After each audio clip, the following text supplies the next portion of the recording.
Mega ఫ్యామిలీలో ఏం జరిగినా వెంటనే అందరి కళ్ళు వర్మ ట్విట్టర్ వైపే తిరుగుతాయి. ఎందుకంటే మనోడు ఏదో ట్వీట్ చేస్తూనే ఉంటాడు. దానికి అర్థం ఉందో లేదో అర్థం చేసుకోవడానికి ప్రయత్నం చేస్తారు తెలుగు సినీ జనాలు. వర్మ సినిమాలే కాదు, ట్వీట్స్ కూడా చాలా విభిన్నంగా, వైవిధ్యంగా అర్థం చేసుకోవడానికి వీలైనంత కష్టంగా ఉండేలా చూసుకుంటాడు. లేటెస్ట్ గా సర్దార్ గబ్బర్ సింగ్ ఆడియో ఫంక్షన్ జరిగింది. అసలేమీ జరగకుండానే పవన్ గురించి ట్వీట్ చేసే వర్మ ఆడియో ఫంక్షన్ జరిగితే సైలెంట్ గా ఉంటాడా? ఉండడు. అందుకే తన మార్కు ట్వీట్స్ తో ప్రజలకు పిచ్చెక్కిచ్చే ప్రయత్నం చేశాడు. మెగాస్టార్ స్పీచ్ లో ఒరిజినాలిటీ లేదట, పవర్ స్టార్ స్పీచ్ లో మాత్రం ఉందంట. ఒక నెగటివ్, ఒక పాజిటివ్ ట్వీట్ తో ఫ్యాన్స్ తో ఇబ్బంది లేకుండా మేనేజ్ చేసుకొచ్చాడు Varma. Pavan speech mega original, mega speech powerfully unoriginal, కానీ అన్నదమ్ముల అనుబంధం మాత్రం మెగా పవర్ఫుల్ గా వర్కౌట్ అయింది అని ట్వీటాడు. సర్దార్ ట్రైలర్ గురించి కూడా గురువు గారు స్పందించారండోయ్.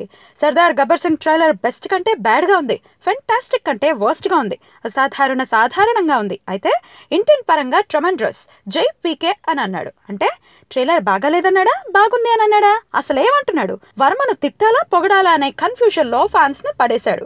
మరేమనుకున్నారు? వర్మ మజ్జాక.